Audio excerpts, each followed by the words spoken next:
What's up, everybody? It's Francis, and I just want to welcome you guys to another Playeressence Mailbag. Sorry that it's going up late tonight. Had a ton of stuff I was doing to finish out the week as far as content goes, but we got it up here right now. So let's go ahead and get right into you guys' questions.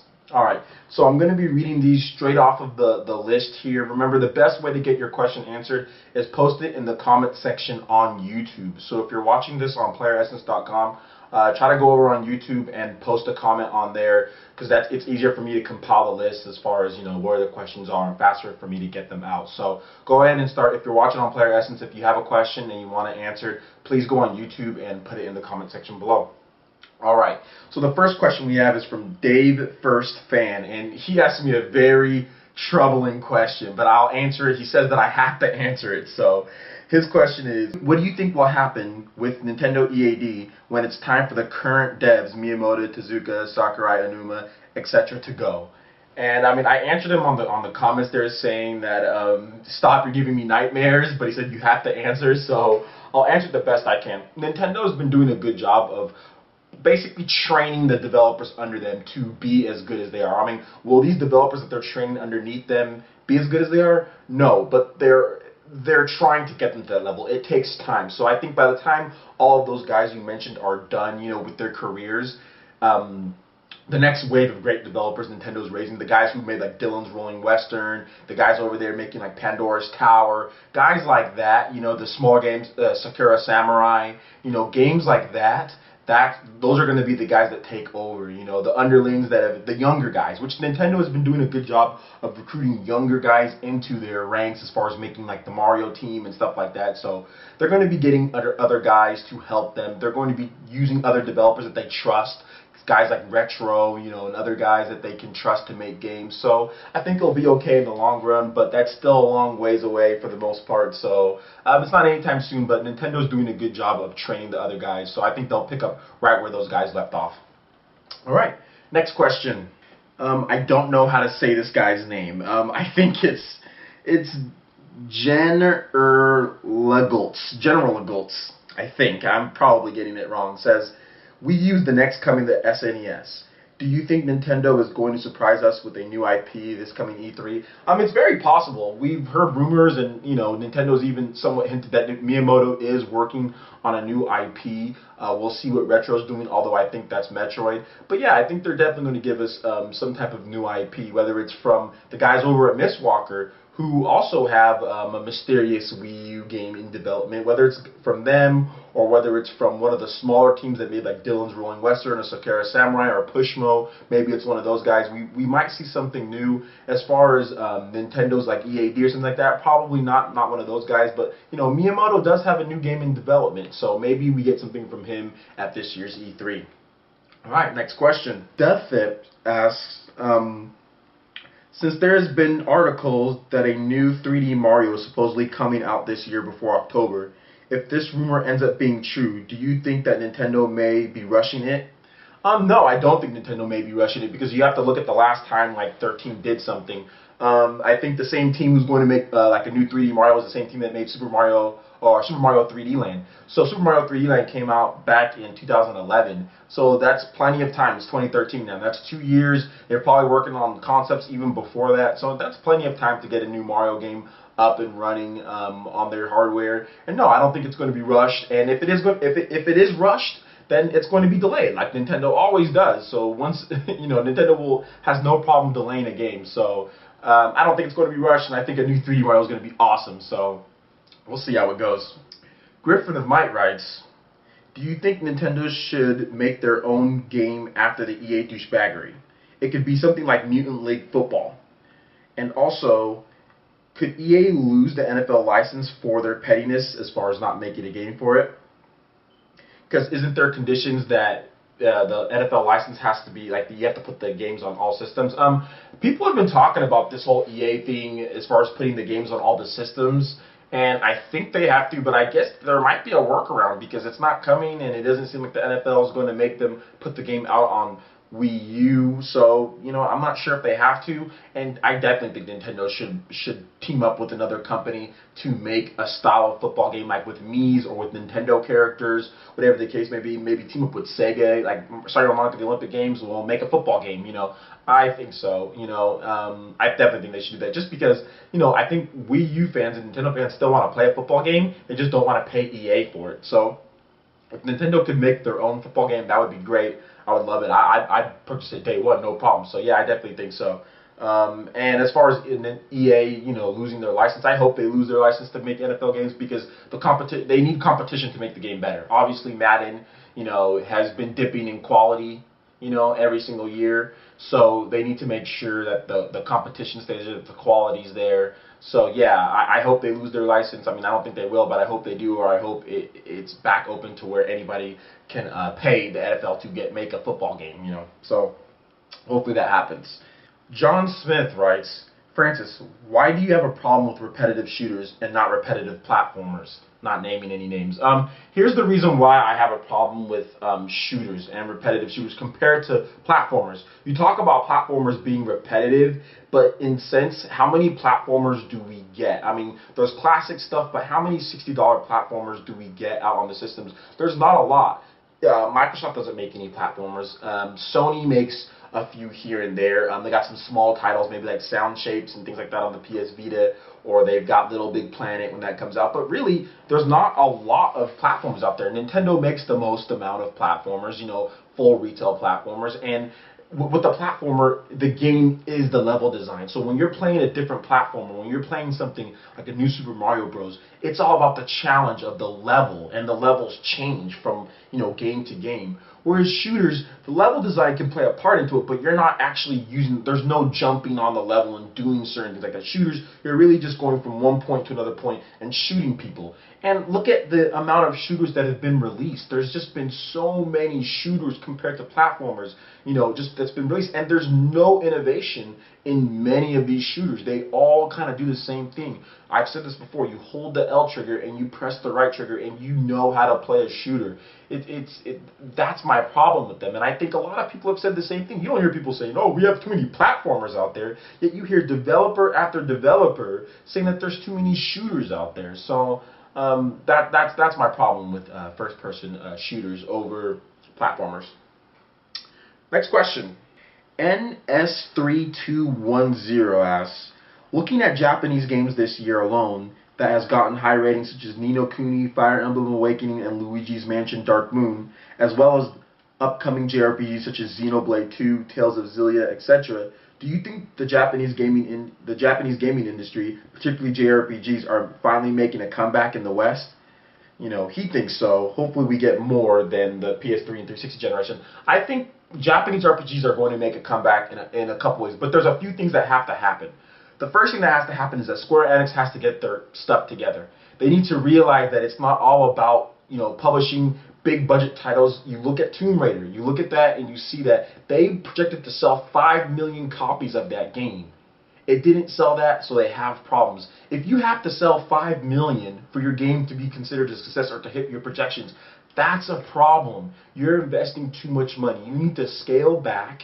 You need to make some games that are going to be cost effective, but also can sell in all the markets. And I think that a JRPG in particular can sell in Japan, can sell in Europe, and can sell in the United States. There are still plenty of fans here in America, and of course there's fans, overseas that want to play the JRPGs, but they want to play good JRPGs. They want to play the JRPGs that we grew up with, like Chrono Trigger and Secret of Mana. They want to play JRPGs with that type of style, that type of substance, and that type of content. And Square Enix hasn't delivered on that front. Nintendo has seen the opportunity for this, and they've started to bring out their stuff, like you said, with Fire Emblem Awakening and with Xenoblade 2. And I definitely think Nintendo's spearheading that comeback. Xenoblade, Shin Megami Tensei Cross Fire Emblem. There's so many games that are coming out. Tales of Xillia, which is enjoying success in Japan. Hopefully that gets brought over. So yes, I do see a comeback of the Japanese style game, of the JRPG. It just takes us to go out there and recognize the good ones, and it just takes the developers or the publishers like Square Enix to realize that's where their power is, that's where their base is. If you want to get your earnings back and get your company back to where it was. Start producing games that are as high as quality as Final Fantasy X and as Final Fantasy XII and as the Final Fantasy 6, 7, 8, and all of those. Produce those type of quality games, and you're going to get right back to it, and the JRPG, the Japanese industry will be lifted. But it takes more than two to tango. It can't just be Nintendo putting these out, and it can't just be on handhelds. We need some good, solid console-style JRPGs to come back, and I think Nintendo is going to help with that, and Namco Bandai with Tales of Zillion, games like that. So great question, and yes, I definitely say JRPGs making a comeback on the Wii U system. JCNBA28 asks, hey Francis, got a question for you. What are your top 5 games of all time? And it's hard for me to pinpoint any top 5 because a lot of my favorite games have like a multiple, like I love Mario, so many games in Mario. I love the Pokemon series, so many games in Pokemon. So what I'm going to do is I'm going to give you my franchises that I love, and I'm going to give you like maybe a game that I favor more than not. Not necessarily my favorite, but what I favor more. At number 5, and I'd probably say this is, some people might say low, but I would probably say the Zelda series, and I would say in particular the Wind Waker would probably be number 5. I love the art style, I love the gameplay, I love traveling on the high seas. I just like the stuff that Wind Waker brought to the table, stealth elements. I love the little leaf that you get where you can fly through things. It was just really a great game. So I would probably say the Zelda series, and in particular The Legend of Zelda The Wind Waker would be number 5. At number 4, I would probably say Donkey Kong Country. I absolutely love Donkey Kong Country. It is a great series. And in particular, my favorite one would probably be Donkey Kong Country Returns on the Wii, because that game is amazing. Love it, love it, love it. So Donkey Kong Country Returns on the Wii would probably be number 4, with the Donkey Kong series in general. At number 3 would probably be the Mario franchise, and in particular, I would say Mario Galaxy 2 and Mario 3 are basically a dead tie. Those are the top of the top for me. So those would probably be my 2 favorites that I would put in there. So the Mario series. Next would probably be the Mass Effect series. I really do love Mass Effect. It's an amazing game, and I like the way that they're really innovative with what they did as far as how you can transfer your save data and decisions carry over. And I know 3 was a blunder, but Mass Effect 1 and 2 in particular, Mass Effect 2 basically just blew me away with how refined the combat was, how amazing the story is, how it looks, everything about the game, the lore behind it, the aliens, the politics behind it, it's great. So Mass Effect would probably be number 2 on that list, but it's a very close. Between Mass Effect and Mario, you can interchange those 2. And number 1 would probably be the Pokemon series, in particular Pokemon Diamond and Pearl and Pokemon Red and Blue. Those are my 2 favorite. I really love the Pokemon games. They're just great. I put so many hours into it. I'm really basing this how much I actually play them and put the time that I put in. And Pokemon, especially Pokemon Yellow too, which was the part of the original Red and Blue. Pokemon Yellow took up a ton of my time. So yeah, Pokemon Yellow. So those are my top 5. But I mean, I have some honorable mentions. I really like Metal Gear Solid: The Twin Snakes, and I love Metal Gear Solid 4, and some other ones. I really like the Madden 05. Madden 06 are some of my favorite games. Those 2 games are very, very, very good. So Madden 05 and Madden 06 too, I'd put on there. There's some other games. Super Metroid would also be another game that can be interchanged with some of those other ones. So there's so many games. Chrono Trigger would probably be in there. I'd actually say Chrono Trigger would probably be tied with my number 1 Pokemon. So Chrono Trigger and Pokemon, sorry, I have to put Chrono Trigger there. Chrono Trigger and Pokemon would be in there too. So there's just so many. So yeah, I know that was a hard list, but like I said, there's a lot of games in there. But Chrono Trigger and Pokemon would definitely be the top. All right, good question, man, and a very tough question to ask too. All right, next one. Griffin of Maya asks, should Nintendo create another fighting game like Killer Instinct, more of a traditional fighter, not like Smash Bros? And I'm not sure if they should. They maybe should partner up with another team to create a regular like fighting game like Killer Instinct, something like that. But I'm not sure if they should. I don't know how much the Nintendo fan base would buy it. But partnering up with maybe, you know, they're already partnering up with Namco to make Smash Bros. Maybe that's going to rub off, like the Tekken and Soul Calibur is going to rub off in Smash Bros. A bit. But, you know, I think Nintendo fans like Smash Bros. And I think Nintendo fans will play that. You know, Killer Instinct would be great, a game like that, but in all, I think Nintendo thinks like, hey, we can release one Smash Bros. Game per generation, and it's gonna sell all the way throughout. So I mean, and they're making one for the 3DS and one for the Wii U. So I mean, business-wise, I'm not sure how good it would be, but personally, I would love a game like Killer Instinct, like a mature, like rated fighting game on the Wii U. That would be great, but I don't think they're going to. Good question though. Next one. Griffith of my asking, Nintendo owns or co-owns a huge amount of video game IP. Which 5 IP that haven't seen a proper game would you like to see on the Wii U or 3DS, and what genre would it be? So he's basically saying games like F-Zero or Star Fox, Fatal Frame, stuff like that, Pilot Wings, Custom Robo. What games would I like to see? I would love to see a Custom Robo game on the Wii U. I think a Custom Robo with the Wii U gamepad would be amazing. They could do so many things. Custom Robo on the GameCube was great with all the customization. It's in its title and all the stuff like so. A Custom Robo game on the Wii U would be my #1 pick. My second pick would be something like Star Fox or something like F-Zero. They need to bring that back. And probably a bonus pick would be something like Soma Bringer. That was never brought over to the States. That was made by Monolith Soft. It was an amazing Japanese RPG for the DS, action RPG. If they brought that over to the 3DS, upgraded it, that would be great. So yeah, Nintendo has a ton of IP. It's just a matter of business bringing over which ones. But Custom Robo would be #1. All right, good question, man. Next one. The Toaster Ninja asks, does Francis like Mudkip? And yes, I like Mudkip, but I like the evolutions of Mudkip as well. I forgot what the last one's called, but I really like him. And I want to see more of Mudkip. So that's going to be a Pokemon that I catch in Pokemon X and Y would be Mudkip. So yes, I love Mudkip. Next question. Matt Jazz 47 asks, do you think people should stop depending on Square Enix for their JRPG fix? Just because companies like Monolith Soft and Atlas, you know, aren't recognized as big as, you know, as Square Enix. And yeah, I definitely think so. People should stop focusing on them. If you want to know what the real Square Enix is, you want to know what the real Square Enix from the old days was, it's Monolith Soft plus Mistwalker. And Nintendo has both of those companies making games for the Wii U. So if you're somebody who is out there and you're like, man, I really wish it was like the old days of the Final Fantasy back when Square Enix was good, those days are still here.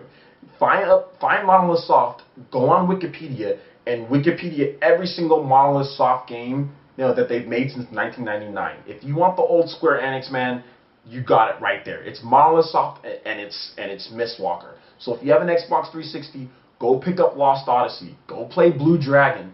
Those are the games that are going to get you that Square Enix feel, especially Lost Odyssey. That is the real Final Fantasy 13. That's Lost Odyssey because that game is amazing. It has some of the best writing and short stories that I've ever read in a game. And the combat, while traditional, it is amazing. It's exactly what you expect out of a JRPG. A nice big open world, plenty of side quests, great combat system, good story. Absolutely love it. Blows Final Fantasy 13 out of the water. So if you want that Square Enix feel, pick up Xenoblade, pick up Baiten Kaitos, pick up Lost Odyssey. Those are the type of games that are going to be the Square Enix level. Don't depend on Square Enix for everything because they might let you down, you know. So check out Atlas, check out other guys. There's guys out there that are just as good, if not better, than than Square Enix. And if you want the real deal of the Square Enix, pick up Mistwalker games and pick up Monolith Soft games. Good question, man.